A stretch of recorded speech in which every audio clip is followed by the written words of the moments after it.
Hey, I'm Linda. After my sister's funeral, my parents looked me in the eye and called me useless. Then they threw her last gift, a small wooden box, into the river like it meant nothing. I thought grief had already taken everything from me, but I was wrong. Because when that phone rang, and the bank said I was the owner, I realized my family hadn't just buried my sister, they'd tried to bury the truth too. It was quiet, the kind of quiet that wrapped around your bones and made you feel colder than the October air ever could. My daughter's funeral wasn't a grand affair, just a small church tucked between two tired brick buildings in Atlanta. But grief don't care about size. That sanctuary held enough pain to choke a man twice my age. I sat in the front pew, stiff in a suit that hadn't seen sunlight since my wife's burial. My cane rested across my knees, hands folded tight like a man holding himself together by threads. Around me, my own children whispered, not to me, not even about me. Just around me, like I was furniture. Invisible. A niece looked my way, then glanced off like I was a stain on the program. My youngest son never met my eyes. Enter Delia. She kept adjusting her necklace, like being there was just another inconvenience. Not one person asked if I needed anything. Not a word. My Tabitha was gone, and somehow, I felt more absent than the body in that casket. When the service ended, they all filed out, murmuring condolences that weren't for me. I followed, slower than the rest, every step echoing the weight in my chest. Outside, I barely had time to breathe before Ardelia turned to me. You didn't help with anything, she said. No greeting. No pause. You're just standing there. Like always. Useless. I blinked. Thought I'd misheard. Then Reuben added, it's always been this way, Pop. You show up when it's easy, disappear when it's hard. We handled everything. You just took up space. My tongue felt like lead in my mouth. I wanted to speak, to remind them who paid for their braces, who worked double shifts to put food on that table. But before I could say a word, Ardelia cut in again. Don't start with your excuses. We've heard 'em. That was it. My voice stayed buried. Something deeper than anger burned inside me, like watching your own blood spit on your name. And just when I thought it couldn't get worse, they brought it out. It was Reuben who held it, my wooden box. Scratched on the corners, a brass latch that hadn't clicked right since 1994. I kept it since my wife passed. Inside was everything, old letters, the draft of her will, a lock of her hair tied in blue ribbon, and a note she left me I still couldn't read without trembling. Let the past go, Reuben said. What are you? I stepped forward. Too late. He hurled it into the Chattahoochee like it meant nothing. Like she meant nothing. The splash was soft. Too soft for what that box held. My knees buckled, but I didn't fall. My hands trembled, not from age but fury, controlled, buried, waiting. My lips moved, and I whispered just enough for me to hear it. They don't know what they just did. Back home, I sat in my chair. The one facing the window. Same view. But everything was different. That box had sat on the shelf for 31 years. Now, the space was empty. Like something in me got scooped out and thrown in that river too. The phone rang. Mr. Linda? A voice said, young, too formal to be friendly. This is First Freedom Bank, downtown. We're calling regarding Miss Tabitha's estate. I leaned forward, unsure if I'd heard right. What about it? The voice didn't waver. You're listed as the sole owner of her property and remaining assets. It was all transferred legally. We need you to come in and finalize documents. I stared at the receiver like it had grown teeth. Excuse me? Yes, sir. The paperwork's ready. We can schedule an appointment at your convenience. I hung up slow. That night, I stepped out onto the porch. The sky above Atlanta stretched white and black, the stars dim behind city haze. Something shifted in the air. Not good. Not bad. Just different. I hadn't asked for anything, but something was coming anyway. I woke up before the sun. The clock on the wall ticked louder than usual, like it was keeping score of everything I'd lost. The chair creaked when I shifted, knees stiff from sleep and memory. I sat there, staring at the corner where the box used to be. Funny how something so small could leave behind such a heavy space. The phone call from last night rolled over and over in my head like a stone I couldn't swallow. Maybe it was a mistake. Or worse, maybe one of them set this up to humiliate me. Wouldn't be the first time. But no matter how I twisted it, one thought kept coming back: if the world was trying to play me again, I'd at least look it in the eye this time. I got dressed slow, taking my time with the buttons. That suit felt tighter, not from size, but from everything I was dragging into that bank. On the way out, I glanced once at Tabitha's photo on the mantel. Her smile didn't change. Mine hadn't returned since she left. The bank sat 3 blocks down from the grocery store I used to take my kids to. Chattahoochee Savings and Trust, same building, different faces. The air inside was cool, too cool, and the tile made my cane echo like a judgment. The receptionist gave me that polite smile folks give when they're not sure if you're lost or just old. But when I said my name, her face shifted. "Right this way, Mr. Linda." They walked me past rows of cubicles to a glass door with a name etched in gold. Mr. Dorsey stood to greet me, a younger brother, sharp suit, sharper eyes. He shook my hand firm, like he respected me. Or maybe just the file on his desk. "Have a seat, sir." The room smelled like lemon polish and paper. Dorsey flipped open a folder. "Your sister Tabitha," he began, "listed you as sole beneficiary to her estate. That includes her house, a joint account with substantial savings, and several stock holdings." I nodded once. Didn't blink. "I understand this might come as a surprise." "It does. She made the arrangements months ago. Came in personally. Insisted everything stay confidential until her passing." "And nobody else knew?" He paused. "Not to my knowledge." I studied his face. His didn't twitch. But mine. Mine had heard enough lies in a lifetime to know when the truth still had some rust on it. He continued, "Sometimes blessings don't come wrapped in kindness, Mr. Linda." I looked him dead in the eye. "And sometimes they come with strings I can't see yet." He nodded like a man who's heard that before. He pushed a stack of papers forward for me to sign.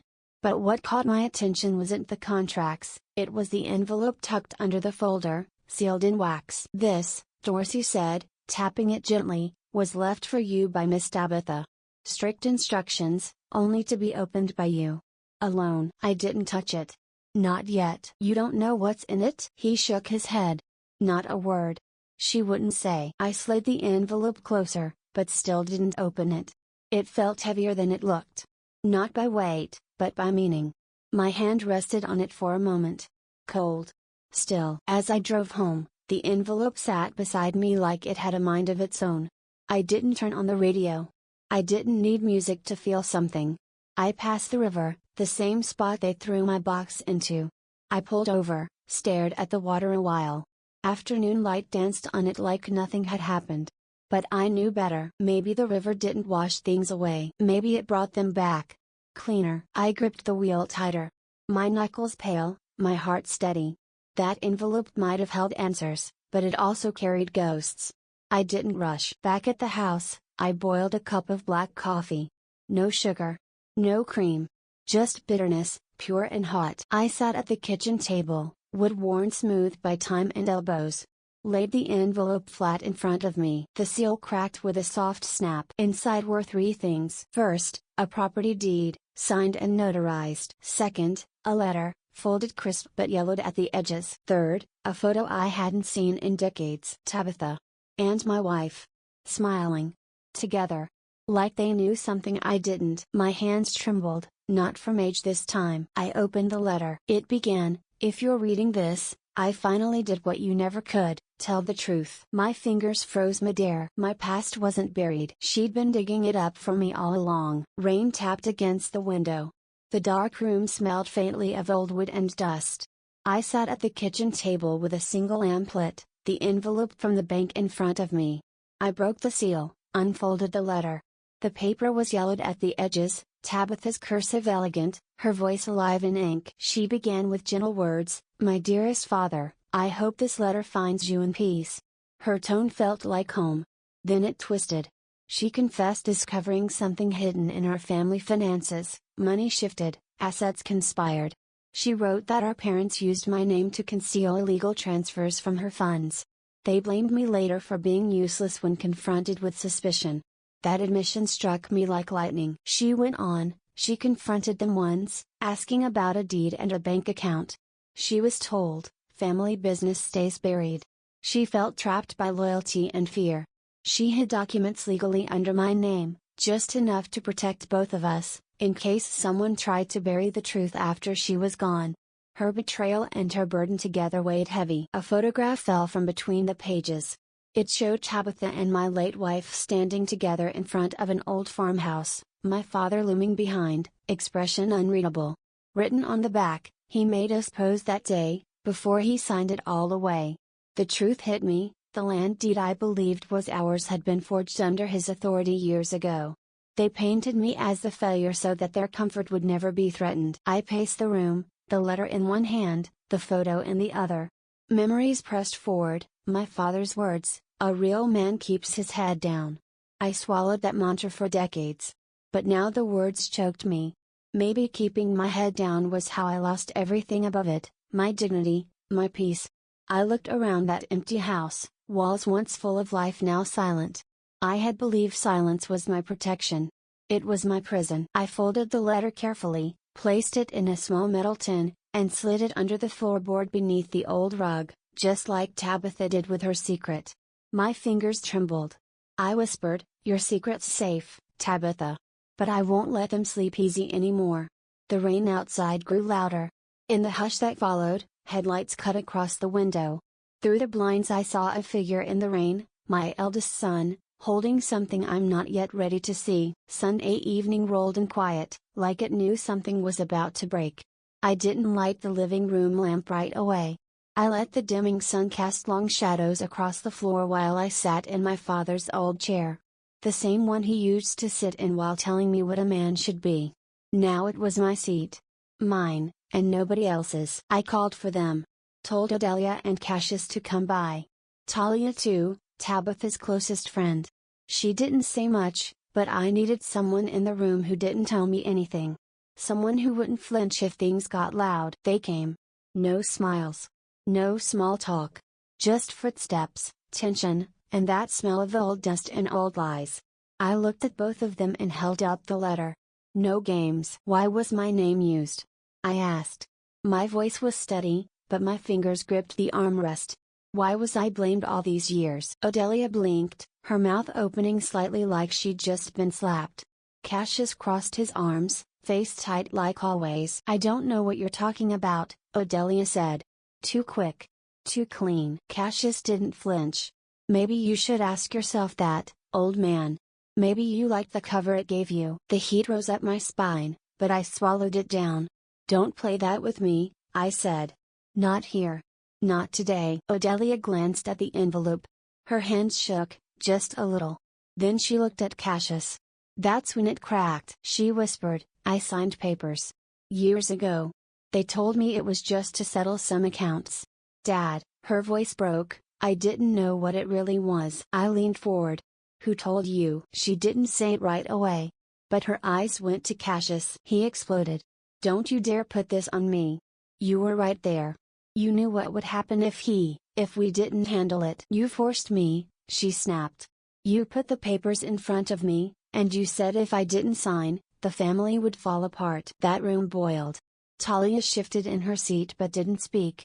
Just watched. I looked between them, heart steady but heavy. I raised her. I taught her how to tie her shoes, how to pray. And now she was telling me she helped bury me alive. Just to keep the peace. Cassius wasn't done. He reached into his bag and pulled out copies, old documents, signatures. "Here," he said. "You want the truth? Here it is. You signed over the land. Your name. Right there. You gave it away." The room murmured. I heard one of my nieces gasp quietly. My hands didn't move. "You forged those," I said. "You can't prove that," Cassius shot back. I looked him dead in the eye. "You can present your paperwork. But can you present her heart? Can you show me where the love went when you handed me over like a bill unpaid?" The silence that followed was thick. It didn't scream. It whispered sharp. I stood up. Slow. Careful. Measured. "I've been quiet most my life," I said. "But don't mistake silence for surrender. I kept quiet to survive, not to agree. Not because you were right." Adelia looked away. Her chin trembled. Talia stepped forward and handed her the original envelope, along with the bank folder Tabitha left me. Her fingers brushed Odelia's like a warning. I watched their eyes. No more hiding now. I walked to the door. Paused. I will not be your shadow any longer. And then I left. The front door closed hard behind me. From the hallway, I heard Cassius say, low and slow, "You think you know all the lies?" I didn't answer. Not yet. The river never changed. Same muddy stretch, same soft gurgle of water sliding past the banks. I sat on the same rock I'd stood on when I threw that box in, not because I wanted to remember, but because it was the only place that let my mind go quiet. The kind of quiet that ain't peace, but pause. My fingers played with a piece of driftwood, just carving lines into it with my old knife. Not thinking about the shape. Just moving. The phone buzzed in my coat pocket. Talia. You need to be careful, she said fast. Cassius. I heard he's been talking to a lawyer. One that handles offshore accounts. Something about moving assets, getting ahead of whatever's coming. I didn't say much. Just let the wind blow across the river a second longer. You hear me? She pushed. I hear you, I said. I've been hearing it for a while now. You don't sound surprised. I ain't. So what now? I looked down at the grooves I'd carved, deep, jagged, like something trying to crawl out from under the wood. Sometimes silence ain't surrender, I said quietly. It's the pullback before the strike. I went back to the house, pulled out the folder from its hiding spot, and started making copies. Bank confirmations. Property deeds. Tabitha's letter, handwritten, still holding her scent. I lined them all up. No more hiding. That next afternoon, I called Langston's office. Told him to bring in Cassius and Odelia. Said we needed to talk. The room was colder than I remembered. Mr. Langston still had that thick mustache and leather-bound folders stacked like lice in waiting. Odelia sat with her purse clutched tight in her lap. Cassius strolled in last, casual as ever, like we were about to discuss a birthday dinner. I laid out the papers. These deeds, false. Bank says so. This letter, Tabitha wrote it before she passed. Everything we thought we owned, we don't. Everything you all thought I didn't know, I do now. Langston nodded, jaw tight. This is serious, Linda. You think? Cassius gave a slow clap. Touching. But a little late. Meaning? He leaned forward, elbows on the table. I already moved the money. What was left of the estate? Gone. Safely out of reach. So you can clutch that letter all you want, ain't gonna bring back what's lost. Langston's face went pale. You what? I used my own lawyer, Cassius said. Got tired of pretending we were all on the same page. You forged signatures? I asked. He shrugged. I got creative. The system lets you. You just got to know where to press and who to pay. Odelia's lips trembled. Cassius, please tell me you didn't. He cut her off. I told you we needed to move fast. You wanted to wait. I didn't. Langston cleared his throat. Some documents may have been processed without my direct review. That's an unfortunate oversight. I looked at all of them. Unfortunate? My family name is in pieces. My wife's final words ignored. My legacy stolen. And y'all call it oversight? Cassius leaned back. You ain't got it in you to take this public. You never did. I reached into my coat and dropped a sealed envelope on the table. This here? Addressed to the authorities. All the proof they need. One stamp away from ending this family charade. You bluffin', Cassius said. Try me. Odelia leaned forward, voice breaking. Daddy, don't do this. Let's fix it quietly. We can figure something out, together. I shook my head.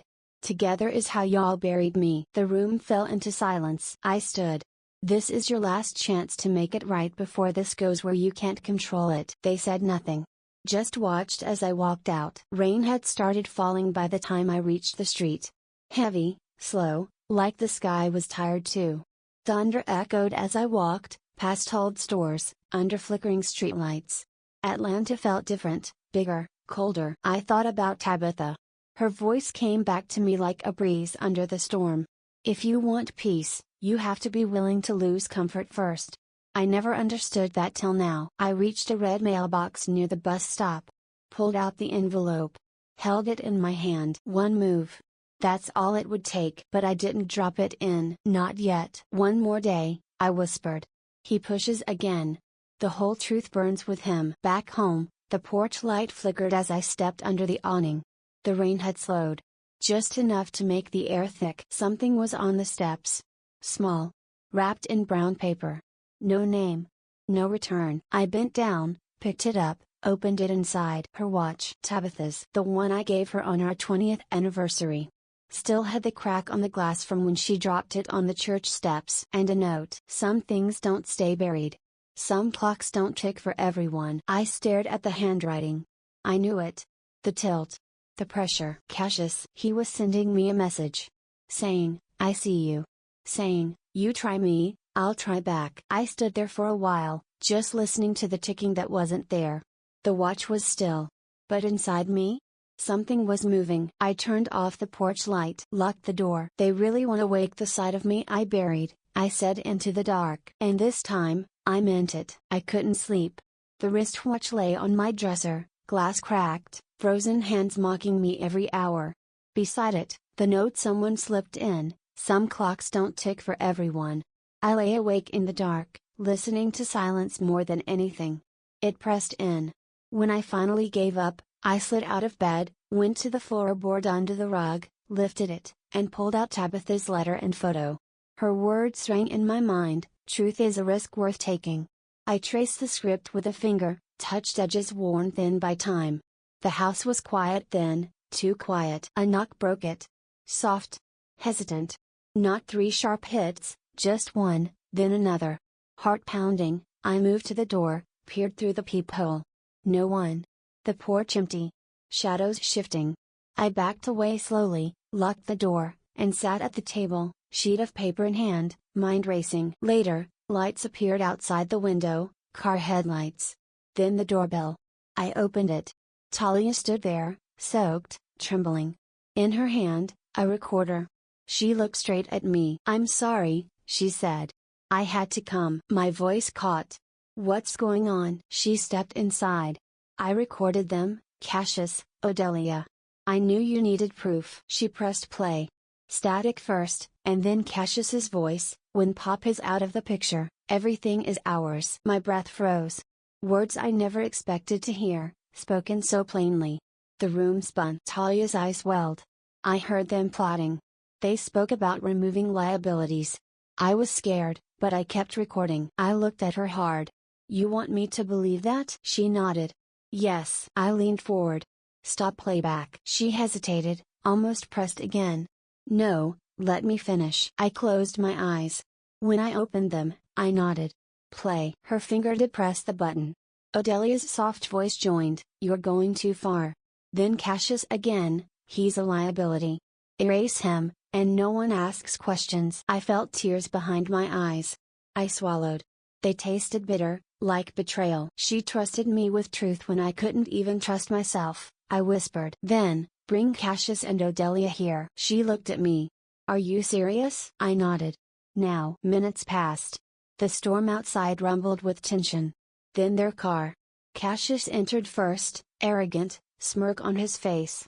Odelia close behind, her expression torn. I sat in the living room. They faced me. I held up the recorder. You want to deny this? I said. This is your voice, not a ghost, not an echo. You said it. Cassius sneered. Edited. Tampered. His arrogance pushed me further. You can deny me all you want. But you can't deny your own voice. Odelia gasped. I didn't want this, he cut her off.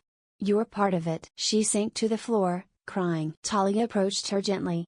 We did what she would have done. I stood in the hallway, recorder in hand, watching Cassius storm out.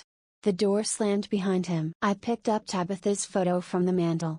Her eyes held weight I hadn't seen before. Now they'll hear you, I whispered to her image.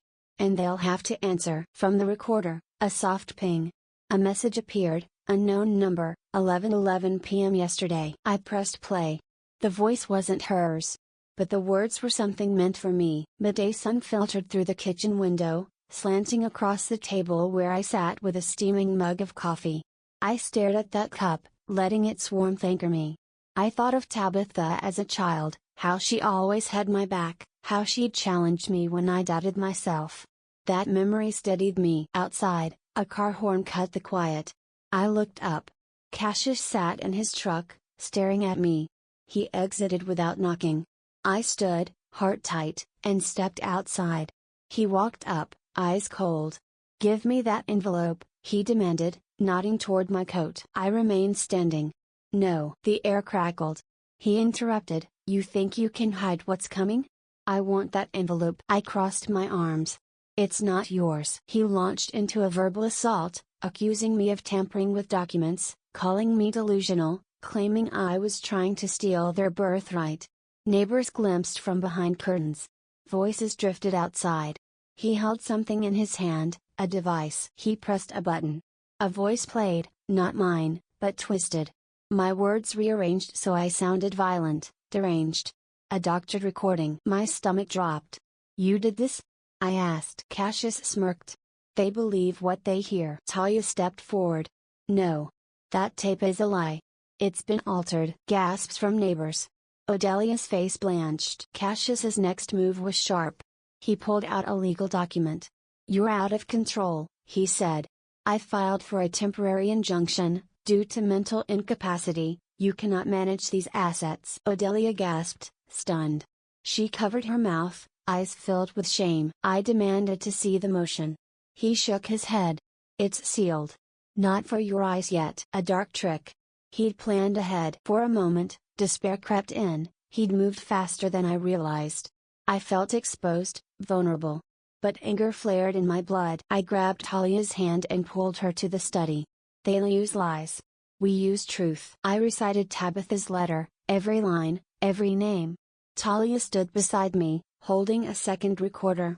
She said she had one more tape, one Cassius never saw coming. Together, we mapped when and where we'd confront him. With proof he couldn't deny. Back in the living room, I held the extra recorder confidently. Cassius and Odelia faced me. The room was tense, silent. "You wanted to rewrite the story," I said. "I'll let her voice finish it." I pressed play.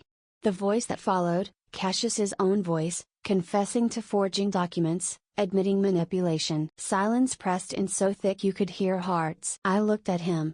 "I may be old," I said, "but I'm still the one they carved lies over." Suddenly, Cassius lunged forward, hand outstretched as the room gasped. I'd never stood behind a podium before. Never had reason to. But that day, in that old community center with folding chairs and the hum of cheap fluorescent lights, I stood tall. I watched neighbors file in. Church folks, old friends. Even some who'd looked the other way when the lies started. I opened with words Tabitha once scribbled on a birthday card: "Truth doesn't need applause. Just hair." Then I pressed play. Cassius's voice filled the room. Calm, calculated, confessing what he never thought would reach daylight. Every word dripped with guilt. And when I glanced up, I didn't see just shock. I saw something shift in people, recognition. Truth didn't scream. It settled. I explained what Tabitha had left behind: letters, deeds, account numbers. Not to shame anyone, but to unbury what had been stolen.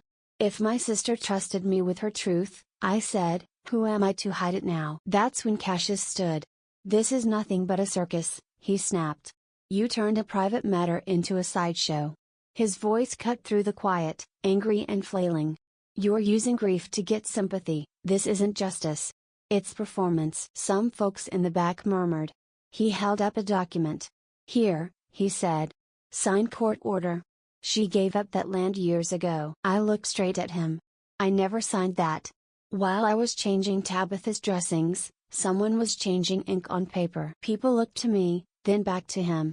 Uncertainty danced across the crowd. Then my lawyer, Mr. Gates, stepped forward. He didn't say much, just unfolded papers, held them high. Bank records. Original deeds. Notarized. Time-stamped. The judge we brought in nodded. "On review of this material," she said, "ownership stands with Mr. Lawrence until formal hearing." Cassius's face went flat. His shoulders sagged under the weight of the truth. Odelia stood beside him. Her hand trembled. "I didn't want any of this," she said. "Not this way. Not with lies." There was no applause. Just the kind of silence that holds respect. I stepped down, legs stiff but spirit light. Later, in the corner, I found Talia and Odelia talking. They didn't hug. Didn't cry. Just stood there, quiet, like two women realizing what healing costs. Tabitha's voice echoed in my head, Let them see what they tried to hide. I knew we weren't done. We'd won something, yes, but truth breaks glass. It doesn't always mend what's left behind. That evening, I sat on my porch with a glass of iced tea. The sun was gone, and the moon hung over the river bank, where shame had once sat in a box. I looked out, saw not failure, but ground I reclaimed. The mail had just arrived. One envelope. Thick. Official. Cassius's attorney, threatening appeal. I didn't flinch. I folded it carefully, slid it beside Tabitha's letter, and said low, "Bring it on." Then, a car door slammed outside. I didn't need to look. I already knew who it was. I woke early and walked to the river bank again, where that old wooden box had disappeared long ago. The morning air was cool, soft. The current whispered over rocks. I paused where the water ran deepest and picked up a smooth stone, round, cooled by years. It fit in my hand. Once, rejection felt like a blade. Now it felt more like release. I turned it over, let the sun warm it. Sometimes we carry what others toss out. And sometimes, we learn to let it drift. My steps back toward home were lighter than they'd been in years. The war inside me was ending, at least for today. I strolled to Adelia's porch. She opened the screen door before I reached it, eyes red. We sat and spoke, softly, carefully. She admitted she was blinded by fear and her reliance on Cassius's strength. Then she said something I hadn't heard before. Tabitha tried to warn her long ago. She handed me a phone. On it, a hidden voice note, Tabitha's voice, trembling, "I know my time is short. Father is your true north. Don't let them bury it with me," we cried, not for what was lost now, but for years wasted under silence. Odelia apologized, not as my sister, but as a woman who failed another woman. Back home, I started the foundation in Tabitha's name. A place to teach financial independence to women who've been betrayed. I partnered with the local church and school to host workshops. The house, which once felt hollow, became a shelter for those escaping betrayal. In the front living room, I placed the wooden box on display. Inside, Tabitha's letter, old photos, a lock of her hair. "You can't control what they throw at you," I told a newcomer. "But you get to decide what you build with it." My daughter came by. We sat in the kitchen, sipping sweet iced tea. We talked not as father and child, but as people who'd grown. The awkwardness between us was easing. The neighborhood changed too. People waved more. Former skeptics stopped to say hello. Some came just to thank me for speaking truth. A young man who'd recently come home from prison asked if he could help with repairs. I nodded. I told him healing isn't loud, it's quiet, repetitive, made of small yeses. They began to see me not as the useless brother, but as something steadier, something they could lean on. That evening, I walked to Tabitha's grave. I placed flowers, and a framed photo of us as children. I whispered to her, "Thank you for believing in me when I couldn't believe in myself." I turned to go, but a little girl stood there, clutching a worn doll. Her face was familiar, impossibly so. My breath caught. Maybe this was Tabitha's hidden daughter. Maybe a new chapter had begun. I whispered, "I kept my promise, sis."